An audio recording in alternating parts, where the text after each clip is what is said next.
भगवान के पास कभी न छोड़े चढ़ा हुआ प्रसाद, रूठ जाती है किस्मत। किसी भी पूजा या व्रत आदि के बाद भगवान को भोग लगाया जाता है। वास्तुशास्त्र में भी भगवान को भोग लगाने को लेकर कई मान्यताएं हैं। इन मान्यताओं को न मानने पर व्यक्ति की किस्मत रुष्ट हो जाती है। देवी देवताओं को प्रसन्न करने और उनकी कृपा पाने के लिए व्यक्ति उनकी आराधना करता है, व्रत आदि भी रखता है ताकि भगवान की कृपा उस पर हमेशा बनी रहे। शास्त्रों के अनुसार भगवान को भोग लगाने का भी विशेष महत्व बताया गया है। कहा जाता है कि भगवान को भोग उन्हें लगाने से वे जल्दी प्रसन्न होते हैं, साथ ही भक्तों पर अपनी कृपा बरसाते हैं। वास्तव में भगवान को भोग लगाने से कई नियम बताए गए हैं।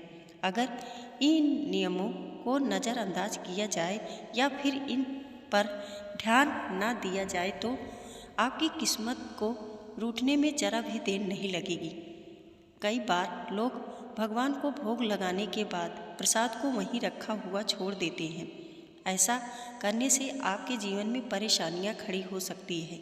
ज्योतिष शास्त्र के अनुसार ऐसा करने से व्यक्ति का सौभाग्य दुर्भाग्य में बदल जाता है, साथ ही सुखों की भी हानि होती है। वहीं अन्न को भी ईश्वर के समान ही माना जाता है, इसीलिए कभी भी अन्न का अपमान नहीं करना चाहिए। 1. प्रसाद अर्पित करते समय रखें ध्यान। हिंदू धर्म में नैवेद्य को काफ़ी पवित्र माना गया है।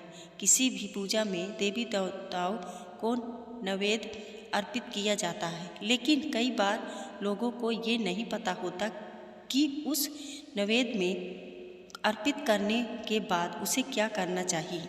उसे खाना चाहिए या किसी को दे देना चाहिए या फिर रखे रहना देना चाहिए। वास्तुशास्त्र के अनुसार भगवान के प्रसाद को तुरंत वहाँ से हटा देना चाहिए। 2. इस पात्र में चढ़ाएं प्रसाद। वास्तु जानकारों का कहना है कि नैवेद्य को धातु यानी कि सोने, चांदी, तांबा, पत्थर, लकड़ी या मिट्टी के पात्र में ही रखना चाहिए। इन धर्म में इन धातुओं को काफ़ी पवित्र माना गया है। 3. न रखा रहने दें भगवान के पास भोग। शास्त्रों में कहा गया है कि भगवान को चढ़ाया हुआ भोग तुरंत निर्माल्य हो जाता है। ऐसे में उसे तुरंत वहाँ से हटा लेना चाहिए। प्रसाद को खुद ग्रहण करना चाहिए और संभव हो तो दूसरों में बांट देना चाहिए। कहा जाता है कि भगवान को भोग लगाने के बाद प्रसाद को तुरंत हटा लेना सही रहता है।